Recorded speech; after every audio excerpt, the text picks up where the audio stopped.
اب لوگ احتجاج کر رہے ہیں بجلی کے بلوں کے اوپر، تو اس کے اوپر بھی ایف آئی آریں کاٹی جا رہی ہیں۔ یار کوئی حد ہوتی ہے ظلم کی، حد ہوتی ہے۔ اور یقین کریں میں یہ سوچ رہا تھا کہ اگر ہماری اشرافیہ کا یہی رویہ رہا، غریبوں کے گھروں میں بجلی کے بلوں کی صورت میں یہ جو ظلم کے پروانے آپ بھیج رہے ہیں یہ بھیجے جاتے رہے، تو پھر اللہ نہ کرے یہ صورتحال انقلاب فرانس جیسے کسی سانحے پر منتج ہو سکتی ہے۔ اور وہاں پتہ کیا ہوا تھا؟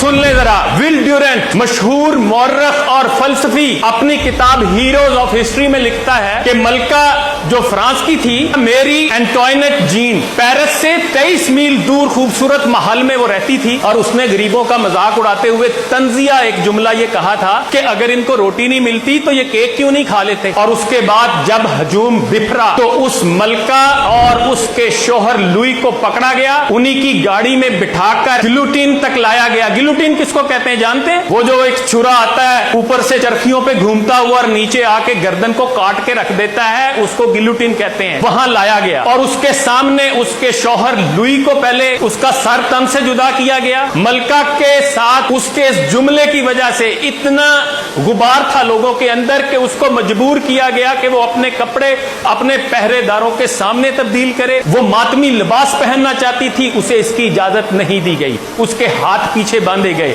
اس کے بال مونڈ دیے گئے، اور اس کو ایک گھاس لے جانے والے کے اوپر بٹھا کر ساتھ جلاد بیٹھا اور اس کو سرے عام رایا گیا۔ 16 اکتوبر 1793 کو 12:15 پر جب اس کو گلوٹین کے نیچے لٹایا جانے لگا تو اس نے کہا مجھے معاف کر دو، میں نے یہ جملہ جان بوجھ کر نہیں کہا تھا۔ لیکن اس کے معافی نہیں ملی، اس کا سر تن سے جدا ہوا، اس کو ایک ایسے گمنام گھڑے میں پھینکا گیا جس کا کوئی نام و نشان نہیں ملا، کیونکہ قبرستان بھر چکے تھے۔ انقلابی جو لوگ تھے وہ مارے جا چکے تھے لاکھوں کی تعداد میں، اور اس کے بعد اس کے سر کا فٹ بال بنایا گیا۔ کئی گھنٹے تک لوگ اس کے سر سے فٹ بال کھیلتے رہے۔ اور یہی نہیں، ایک اور کردار تھا جنرل روحان کا، اس کو بادشاہ نے ذمہ داری دی تھی کہ انقلابیوں کو کچلو، اور اس نے جب لوگوں کو پکڑا، جب وہ موت کے گھاٹ اتارنے لگتا تو لوگ زندگی کی بھیک مانگتے تو آگے سے کہتا احتجاج کیوں کرتے ہو؟ لوگ کہتے ہم 10 دن سے بھوکے ہیں، ہمارے پاس کھانے کو کچھ نہیں، ہم اس لیے احتجاج کرتے ہیں۔ تو اس نے آگے سے کہا کہ پیرس میں بڑی گھاس ہے، تم گھاس کیوں نہیں کھاتے؟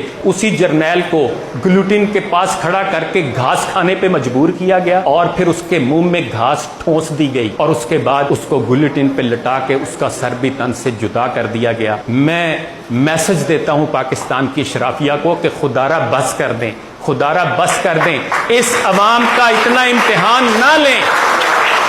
یہ نہ ہو کہ یہ غریب عوام پھر آپ کے گریبانوں تک پہنچے تو آپ کو بھاگنے کو راستہ نہ ملے۔